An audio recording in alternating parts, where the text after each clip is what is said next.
મિત્રો, કહેતા આનંદ થાય છે કે માંગલધામ ટ્રસ્ટ ભગુડા દ્વારા એક ખૂબ જ સરસ યાત્રા પ્રવાસનું આયોજન કરવામાં આવ્યું છે.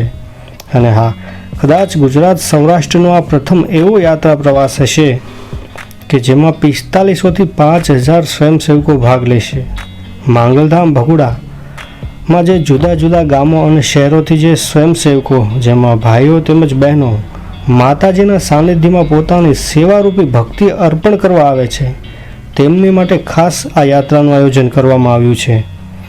જે તારીખ 8/4/2025ને મંગળવારના રોજ રાત્રે 11 વાગે માંગલધામ ભગુડાથી આ યાત્રા નીકળવાની છે.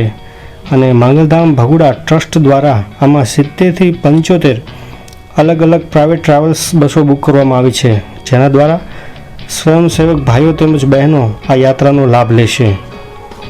જેમાં પ્રથમ સોમનાથ મહાદેવ દાદાના દર્શન કરી ધજા ચડાવી ત્યાંથી દ્વારિકા, જ્યાં યદુકુળ શિરોમણી શ્રી દ્વારકાધીશ ભગવાન બિરાજે છે, ત્યાં ધજા ચડાવી ગોમતી ઘાટ અને રૂક્ષ્મણી માતા મંદિરના દર્શન કરી ત્યાંથી બેટ દ્વારિકા અને નાગેશ્વર જ્યોતિર્લિંગ, ત્યાંથી ભીમરાણા માંગલધામ કે જ્યાં માંગલ માતાજીનું પ્રાગટ્ય સ્થાન છે, ત્યાં આ યાત્રા પૂર્ણ થશે. ત્યાંથી ફરી માંગલધામ પધારી આ યાત્રાને વિરામ આપવામાં આવશે. તો મિત્રો, ફરી આપ સૌને એકવાર જય માંગલમાં.